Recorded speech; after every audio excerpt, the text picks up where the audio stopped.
In the highlands of Indonesia, entire families share their homes with the dead, talking to mummified ancestors each morning, postponing farewell for years as they save for funerals so elaborate they can cost more than a house. This is no ghost story. It's daily life in Tanah Toraja, where the boundary between living and deceased blurs in ways the world can scarcely imagine. Why do the Torajans willingly sleep with the dead? And what ancient beliefs hold this remote mountain town in the grip of traditions unlike anywhere else? In Tanah Toraja, the world of the living and the world of the ancestors are woven together by a spiritual logic that shapes every aspect of daily life.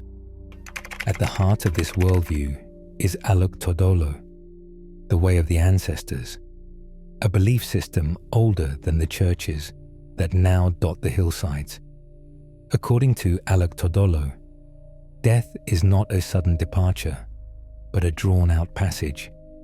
The deceased are not considered truly gone. They are described as Tumakula, the sleeping ones, resting in the home as honored family members, waiting for the proper rites to guide them onward. Maneni, the ritual of ancestor care, is the most visible thread in this fabric. Scheduled after the rice harvest, when families are reunited and the air is thick with the scent of fresh-cut stalks, Manene is a time to reconnect with those who have gone before. The timing is no accident. The harvest marks the close of one cycle and the promise of another, making it the moment when the boundary between worlds feels thinnest. Families gather, sometimes traveling from distant cities or even overseas, to honor their elders and seek blessings for the season ahead. The ritual begins with the guidance of a Ne Tomina, an Adat elder whose authority is rooted in generations of spiritual stewardship. With a quiet invocation in the ancestral language, the elder asks for permission to disturb the sleep of the ancestors. Only when the signs are favorable do relatives approach the burial site, a patain, often shaped like a miniature house, where their loved ones rest. The process is careful and deliberate. Remains are exhumed with the help of both men and women, each with their own responsibilities.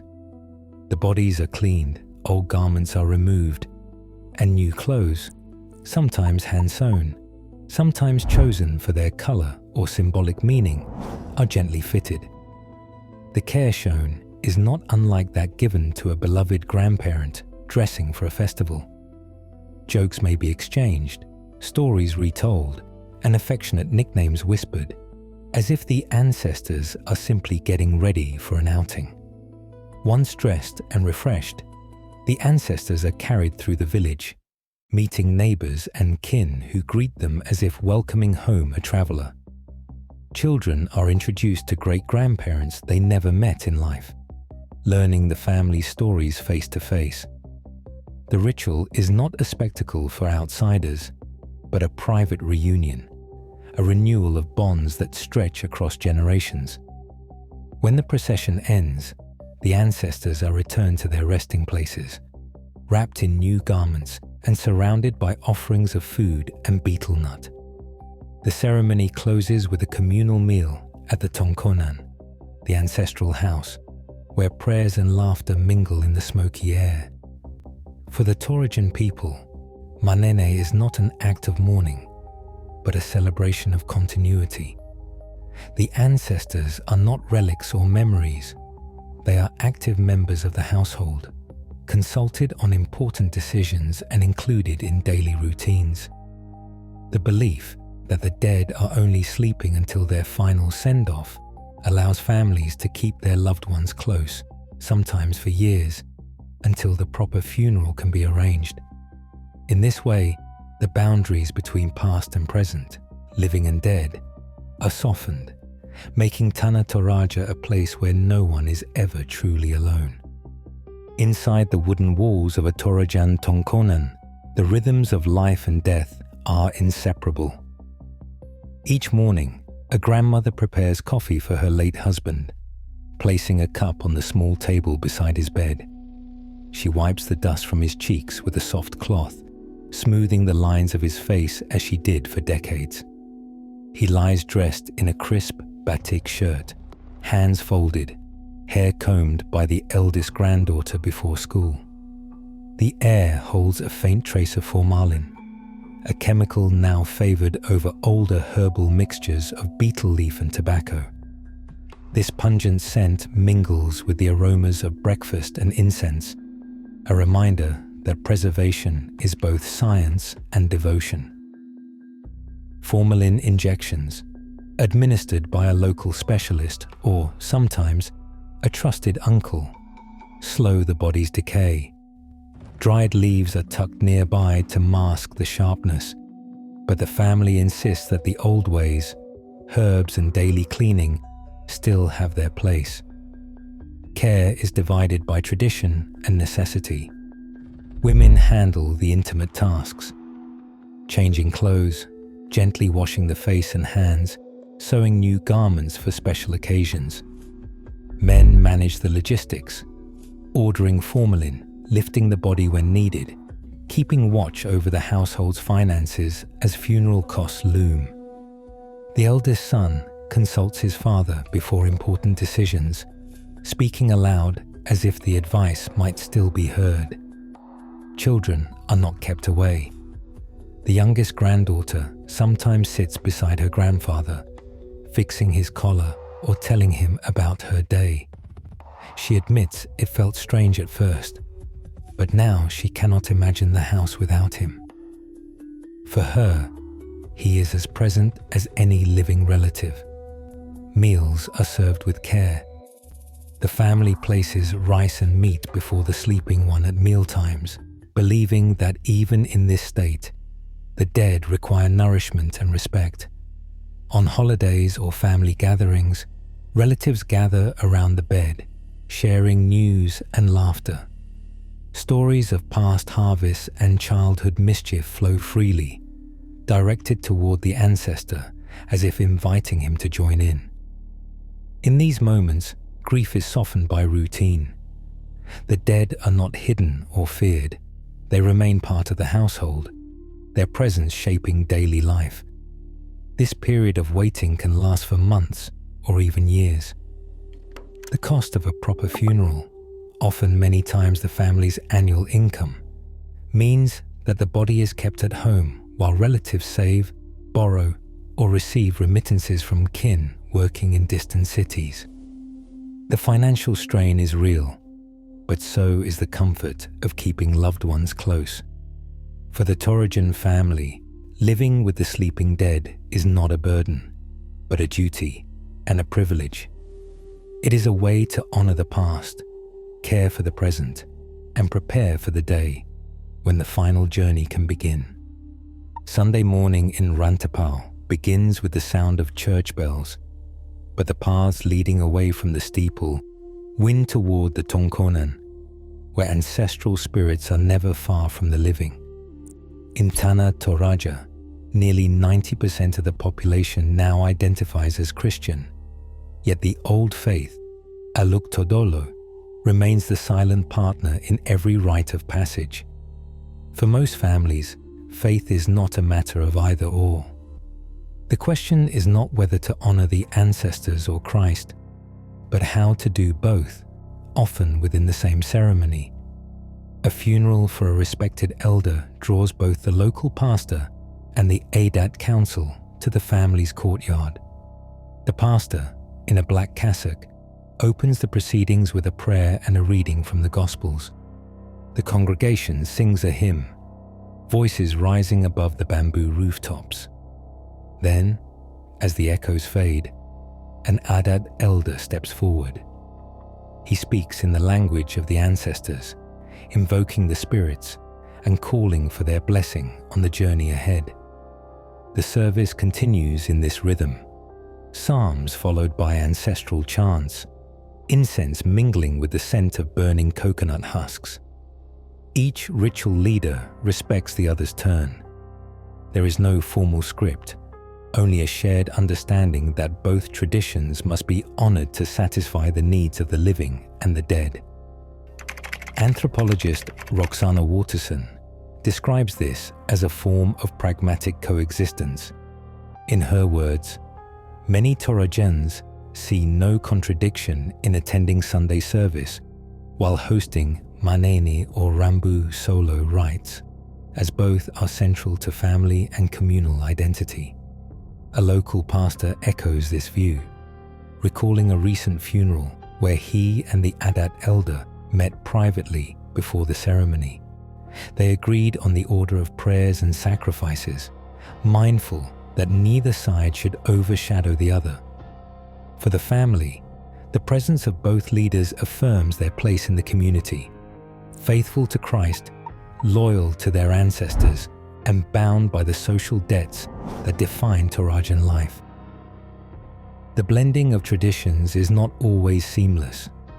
Some church leaders, especially those trained in Makassar or Jakarta, have tried to discourage animal sacrifice or ancestral invocations, urging families to focus solely on Christian rites. Yet most Torajan pastors, often raised in the same villages as their congregants, recognize the emotional and social weight of Adat. They understand that funerals are not private affairs, but public obligations. The entire clan, and often the whole village, is expected to attend and contribute, regardless of religious affiliation. Participation is a matter of honor, not personal belief. One family recounts a funeral where the budget could not stretch to a full Rambu Solo ceremony. Instead, they held a joint service at the church, then processed to the Tongkonan for a simpler ancestral rite. The pastor offered a closing prayer, and the Adat elder sprinkled rice wine on the ground, inviting the spirit to rest. For the family, the ceremony felt complete. Their loved one was sent off with the blessings of both faiths, and their standing in the community remained intact. In Toraja, the living and the dead are bound together by obligations that reach beyond doctrine.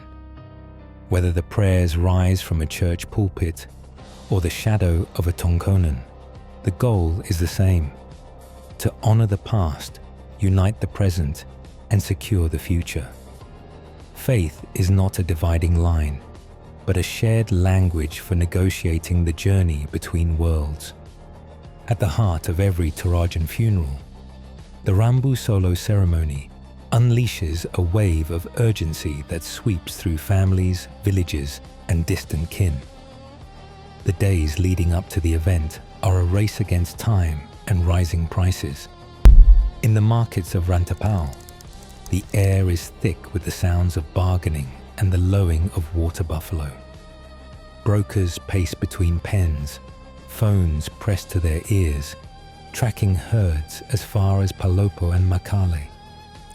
The price of a single albino buffalo, the most sacred and sought after, can reach $50,000, more than a decade's wages for most families. Even the common black buffalo, once within reach, now commands sums that stretch household budgets to the breaking point. The scale of the funeral is measured in livestock. Each animal represents not just a sacrifice, but a ledger of debts and promises, gifts owed, alliances to honor, status to uphold. Families pore over lists kept for years, tallying what must be repaid. The number of buffalo to be offered is not just a matter of pride. It is an obligation written into the social fabric. Anything less risks shame, or worse, exclusion from future ceremonies. Across the village, preparations take on a fevered pace. The family patriarch, face lined from years in the fields, sits at the center of the household, fielding calls from cousins in Makassar and Jakarta. Remittances arrive in bursts, sometimes as cash, sometimes as digital transfers, each one a lifeline. Urban relatives, unable to return in person, send what they can, their names recorded in the family's ceremonial ledger. In the days before the funeral, neighbors arrive with gifts of pigs, rice, or even a single buffalo calf, each offering stitched into the web of reciprocal ties that binds the community. But when the dry season brings a cluster of funerals, the markets can't keep pace. In one recent ceremony for a respected elder, the family's plan to secure 25 buffalo collapsed days before the opening procession. Brokers reported shortages across the region. Prices spiked overnight. The family turned to every possible channel, calling in old favors, negotiating with distant breeders, even borrowing from local moneylenders at steep interest. Youth groups organized a benefit concert in the town square. The community pooled resources, and a last-minute collection drive swept through the village. Hours before the first guests arrived, a truck rumbled in from Enrekang, carrying the final animals needed to fulfill the ritual. The funeral ground transformed into a spectacle of color and sound. Ornate bamboo towers soared above the crowd, draped in red and gold. Buffalo horns, trophies from past ceremonies, lined the entrance. For 4 days, hundreds of guests feasted, danced, and bore witness as each animal was paraded, honored, and sacrificed. The spectacle was not just for the living, but for the ancestors, whose approval would safeguard the family's future. When the final horn was counted and the debts tallied, relief mingled with exhaustion. In the end, the family's standing in the community remained intact, but the cost would echo for years, a testament to the enduring pull of tradition and the relentless pressure of expectation. Limestone cliffs rise above the rice fields, their faces marked by liang, stone graves hollowed by hand for Toraja's most respected families. Each liang is carved over months, its entrance sealed with wood or rock. The highest tombs belong to those with noble blood, a sign of status visible for generations. Below, in the southern foothills, remnants of hanging graves remain. Wooden caskets once lashed to rock, now mostly empty, their rattan bindings frayed and wood faded.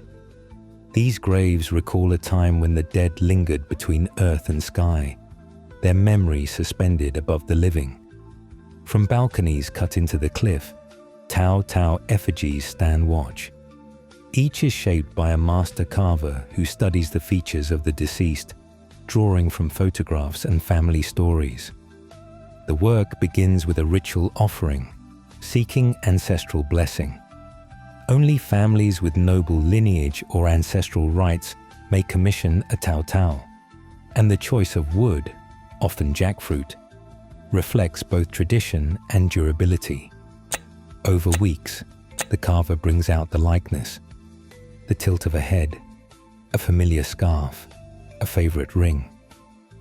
The finished effigy is dressed in the clothing of the departed and carried in procession to its place among ancestors.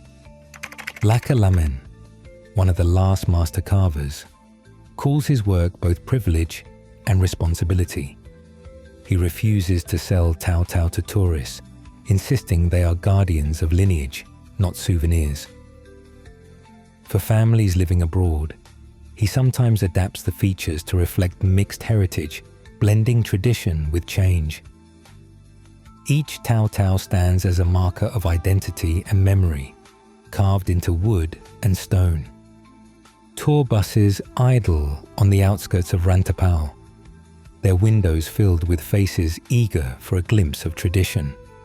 Yet inside the villages, the question of who gets to watch and who decides what is shown has never been more urgent. In August 2019, a live stream of Manene by foreign visitors sparked a storm online. Local elders called it a breach of privacy, warning that sacred rituals risk being reduced to spectacle. Tourism officials countered with reminders of the economic boost, But families insisted on new rules. No filming without written consent. No live broadcasts unless the whole village agrees, and guides required for outsiders. Some ceremonies now post guidelines at the entrance, while others quietly close their doors to all but kin. A tourism analyst in Makale tracks the numbers. Visitor arrivals have nearly doubled since the airport expansion, and funeral season draws crowds from Europe, Australia, and across Indonesia.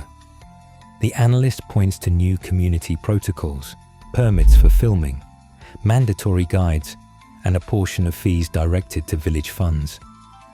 She notes that families who open their ceremonies often use the proceeds to offset funeral costs or repair ancestral sites, but the debate over authenticity and dignity remains unsettled. For younger Torajans, the stakes are personal. A university student home from Makassar describes how she helps her family manage requests from journalists and tourists.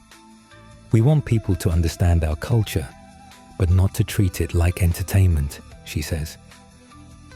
During the pandemic, her family postponed Marnain for 2 years, keeping their grandfather at home and sharing prayers over WhatsApp with cousins in Jakarta and Singapore.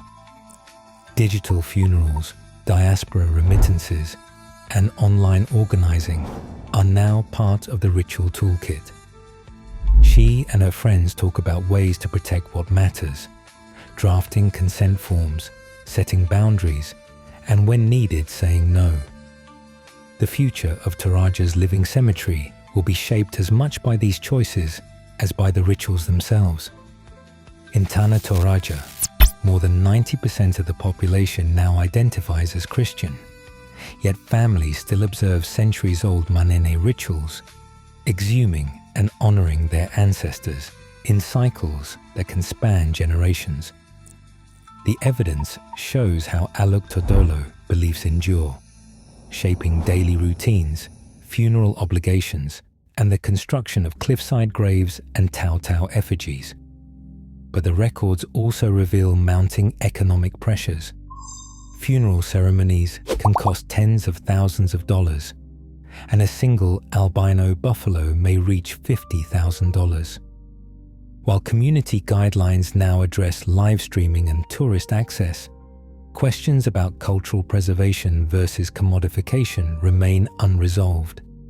Younger Torajans balance ancestral customs with modern life, diaspora remittances, and digital participation. What the documents cannot fully answer is how these practices will adapt in the face of changing values, technology, and outside interest. Today, the living and the dead remain intertwined in Toraja, not as relics, but as an ongoing negotiation of identity, obligation, and heritage.